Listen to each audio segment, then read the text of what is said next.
मेरा नाम मुदिता है, मैं दिल्ली विश्वविद्यालय की छात्रा हूँ। क्या कारण है जो आज हंगर स्ट्राइक पर आप सब बैठे हैं?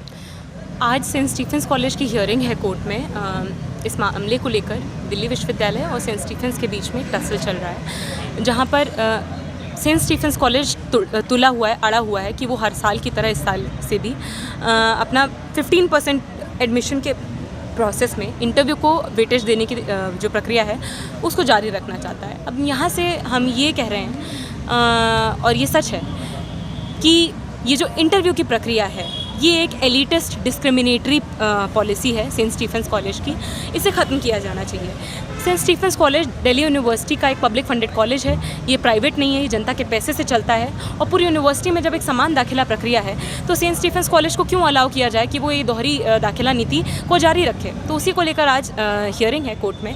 पिछले महीने हमने यहाँ पर 15 दिन तक हम अनिश्चितकालीन धरना प्रदर्शन पर बैठे थे और उसके पहले भी लगातार हमने प्रोटेस्ट किया है। लेकिन ये स्टीफेंस कॉलेज इतना बेशर्म है, खुद को इतना सिस्टम के बाहर का मानता है कि जब हमने वहाँ पर कई बार प्रोटेस्ट किया तो उन्होंने मेमोरेंडम तक लेने से मना कर दिया। तो पहली डिमांड तो हमारी ये है कि ये दोहरी दाखिला प्रक्रिया ख़त्म हो, पूरी यूनिवर्सिटी में एक समान दाखिला प्रक्रिया हो। उसके अलावा जो हमारी बाकी 2 डिमांड्स हैं वो लॉन्ग स्टैंडिंग डिमांड्स हैं, वो बहुत बुनियादी डिमांड्स हैं। और वो त्रासदी ये है हमारी शिक्षा व्यवस्था की कि हमें ये डिमांड्स रेज़ करनी पड़ रही हैं, जो चीज़ें यूनिवर्सिटी को और एजुकेशन सिस्टम को अपने आप रियलाइज़ करने की ज़रूरत थी। पहली ये कि पिछले 20-30 साल में हमने देखा इस यूनिवर्सिटी में कोई नया कॉलेज नहीं खुला है। कितनी शर्म की बात है। नए नए मल्टीप्लेक्सेस खुलते हैं, सिनेमाघर खुलते हैं, अय्याशी के नए नए अड्डे खुलते हैं, लेकिन एक नया कॉलेज खुलता नहीं दिखता हमें 20-30 साल में। इसका क्या मतलब है? इसका साफ साफ मतलब ये है कि सरकार और शिक्षा व्यवस्था ये सुनिश्चित करना चाहती है कि केवल जो अमीरों के बच्चे हैं वो हर साल कट ऑफ की जो बढ़ती हुई दीवार थी अब बढ़ के और ज़्यादा CUET की दीवार हो गई है, केवल वो इस दीवार को लांघ कर रेगुलर कॉलेज का हिस्सा बन पाएँ।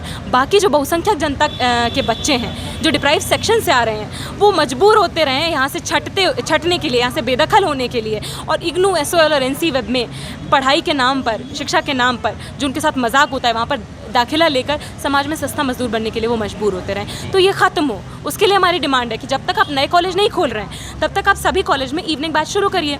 बहुत सारे कई कॉलेजेस में इवनिंग बैच चलते हैं, तो यानी कि ये एक बहुत ही प्रैक्टिकल मॉडल है, बहुत ही फीजिबल मॉडल है, सभी कॉलेजेस में चल सकता है। तो इसीलिए हमारी डिमांड है जब तक आप नए कॉलेज नहीं खोल रहे हैं सभी कॉलेजेस में आप इवनिंग बैच स्टार्ट करिए, ताकि जो वंचित समुदाय से छात्र आ रहे हैं उन्हें एडमिशन मिल पाए, यहाँ से छात्र जो पढ़ के निकल रहे हैं उन्हें वहाँ पर नौकरी मिल पाए। तीसरी डिमांड ये, जो सरकारी स्कूल से छात्र आ रहे हैं उन्हें आप 20% डेप्रिवेशन पॉइंट्स यानी कि रियायती अंक दीजिए दाखिले की प्रक्रिया के दौरान। क्यों? देखिए, यूनिवर्सिटी के अंदर जो दाखिला का एग्ज़ाम होता है, अभी तक जो कट ऑफ की प्रक्रिया थी हर साल हमने देखा है कट ऑफ आसमान छू रहा था, 100% कट ऑफ निकलता था पिछले कई सालों में। और अब आपने CUET ले आया, यानी कि आपके पास अगर अफोर्डेबिलिटी है, जेब में पैसा है कोचिंग कर पाने का, तो आप यहाँ पर दाखिला लेने का सपना देखिए, वरना आप मजबूर होते रहिए सरकारी स्कूल से निकल के दूरस्थ शिक्षा में दाखिला लेके सस्ता मजदूर बनने के लिए। तो इस तरीके का मंजर हम खत्म होते देखना चाहते हैं। इसलिए हम डिमांड कर रहे हैं कि जब जो दाखिले की प्रक्रिया है वो ही अनफेयर है, तो आप फिर जो डिप्राइव सेक्शन से स्टूडेंट्स आ रहे हैं, वंचित समुदाय से आ रहे हैं, उनको आप डेप्रिवेशन पॉइंट्स दीजिए। जो बड़े बड़े प्राइवेट स्कूल से पढ़ के स्टूडेंट्स आ रहे हैं ज़्यादातर वही एडमिशन यहाँ पर ले पाते हैं, उन्हें यहाँ पे ECA पॉइंट्स मिलते हैं। ECA पॉइंट्स यानी कि एक्स्ट्रा करिकुलर एक्टिविटी के पॉइंट्स, कि अगर उन्होंने 12वीं तक कहीं डिबेट किया है, उनके पास सर्टिफिकेट्स हैं स्पोर्ट्स के, सिंगिंग के, डांसिंग के, इन सब चीज़ों के, तो कम मार्क्स के होने के बावजूद उन्हें ECA के पॉइंट्स मिलते हैं, प्रिविलेज पॉइंट्स मिलते हैं, उस कारण वो एडमिशन ले पाते हैं। तो जब आपको प्रिविलेज का पॉइंट मिल रहा है तो आपको डेप्रिवेशन का भी पॉइंट मिलना चाहिए।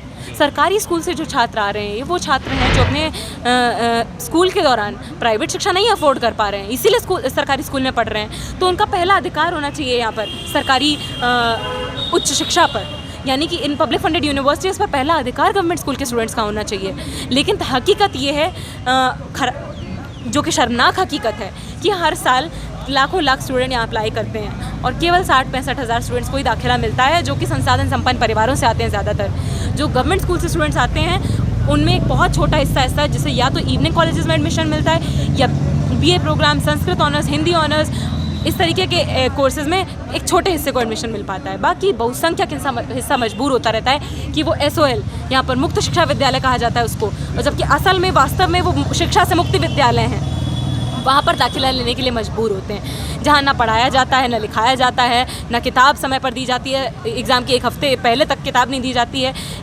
बिना बताए एग्ज़ाम ले लिया जाता है, बार बार फेल किया जाता है। इस तरीके की परिस्थितियों में भविष्य को ख़राब करने की कोशिश की जाती है। किसके भविष्य को? वंचित समुदाय से आने वाले छात्रों के। तो इसलिए हम ये डिमांड्स उठा रहे हैं कि आप समान दाखिला प्रक्रिया रखिए सभी में। दूसरी ये कि आप सभी कॉलेज में इवनिंग बैच शुरू करिए, सीटें बढ़ाइए, ताकि वंचित समुदाय से आने वाले छात्रों को दाखिला मिल पाए public funded university, middle university में। उसके अलावा आप डेप्रीवेशन पॉइंट्स दीजिए गवर्नमेंट स्कूल से आने वाले स्टूडेंट्स को। क्यों? क्योंकि वो वंचित समुदाय से आ रहे हैं। वो ये जो पब्लिक फंडेड यूनिवर्सिटीज़ हैं, ये अंबानी अडानी के पैसे से नहीं चल रही हैं, ये टाटा बिरला के पैसे से नहीं चल रही हैं, ये मोदी की ये यहाँ के मंत्रियों के पैसे से भी नहीं चल रही हैं, ये बहुसंख्यक जनता के पैसे से चल रही हैं, जो मेहनत करके 14-14 घंटे काम करके अपने बच्चों को सरकारी स्कूल भेज पाते हैं और उसके साथ ही साथ इन यूनिवर्सिटीज़ को चलाते हैं। तो उन्हीं के बच्चे यहाँ पर दाखिला नहीं ले पा रहे हैं।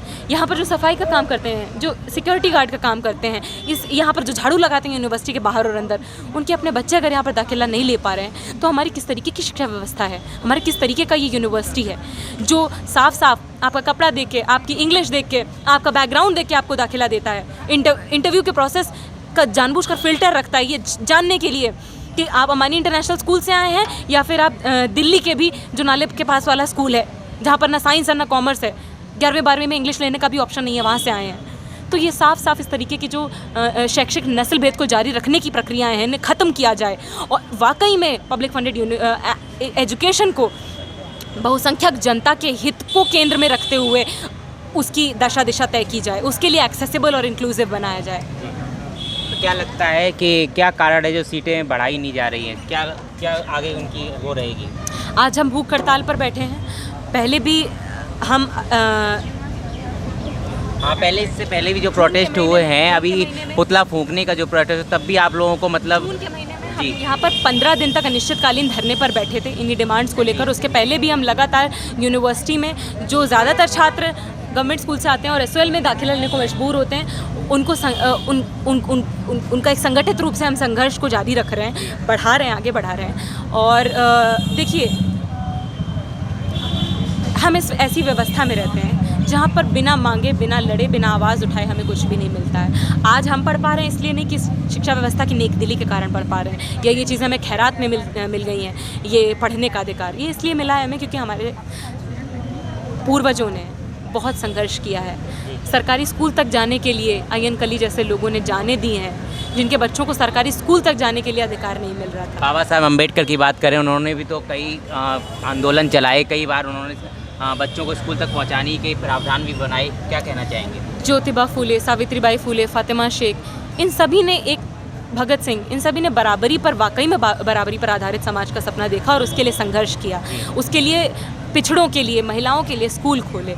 लेकिन आज स्थिति ये है कि लगातार शिक्षा में इस तरीके की नीतियाँ पारित हो रही हैं कि गरीब जनता से सरकारी स्कूल के स्तर पर भी और यूनिवर्सिटी के स्तर पर भी शिक्षा से उनको दूर ढकेलने की पूरी कोशिश की कहीं ना कहीं भविष्य के साथ खिलवाड़ किया जा रहा है। कहीं ना कहीं नहीं, सीधे तौर पर खिलवाड़ किया जा रहा है। स्कूल के लेवल पर आप खस्ताहाल स्कूलों को बंद करके कई गाँव के लिए केवल एक स्कूल खोलने की चाहे बात हो, सरकारी स्कूल के लेवल पर भी दूरस्थ शिक्षा को और ज़्यादा प्रमोट करने की बात हो, और यहाँ पर NEP के ज़रिए प्राइवेटाइजेशन वाया ग्रेडेड ऑटोनॉमी, यानी कि आप अब लगातार कॉलेजेस में ग्रांट की जगह रैंक के आधार पर यूनिवर्सिटी कॉलेजेस को लोन देने की प्रक्रिया, लगातार ये CUET जैसी प्रक्रियाएं लाने की कोशिश, यही सुनिश्चित करने का तरीका है कि केवल और केवल जो अभिजात वर्ग से छात्र आ रहे हैं उन्हीं में ये संभावना बनी रहे कि वो यहाँ पर एडमिशन ले पाएँ और समाज में बेहतर एजुकेशनल एम्प्लॉयमेंट अपॉर्चुनिटी सुनिश्चित कर पाएँ।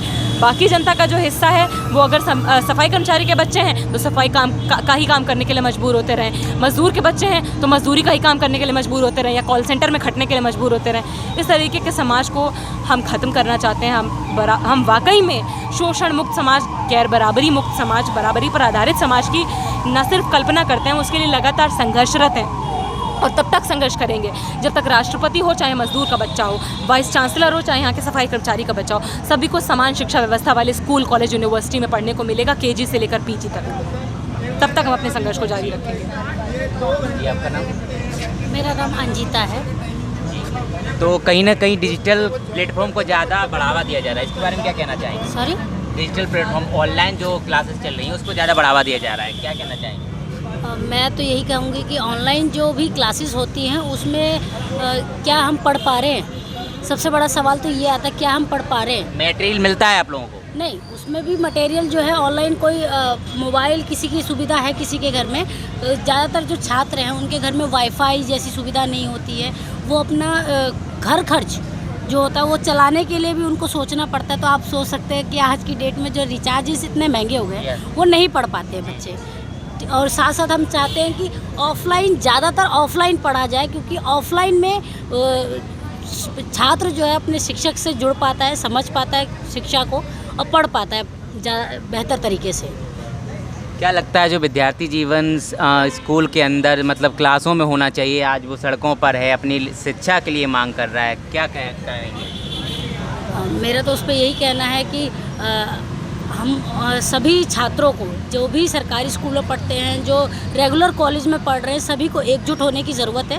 क्योंकि जो सरकार है और जो हमारा जो शिक्षक विभाग है वो बिल्कुल गुंडागर्दी पे उतर आया है कि एक तरह से एक पक्ष को बिल्कुल ही फिल्टर करके अलग करने के ऊपर वो डटा हुआ है, जिसमें कि पढ़ा लिखा मजदूर खाली तैयार हो पाए, ना कि कोई अफसर तैयार हो पाए। तो उसके लिए हम सब लोग जो है एकजुट होकर संघर्ष कर रहे हैं। तो आगे पहले भी होता रहा है संघर्ष, ज्योतिराव फुले करते रहे हैं संघर्ष, भगत सिंह करते रहे हैं बराबरी की शिक्षा नीति और बराबरी समाज के लिए संघर्ष, और आगे भी इसको करने की ज़रूरत है जब तक हमें अपने अधिकार को हम लेना पाए।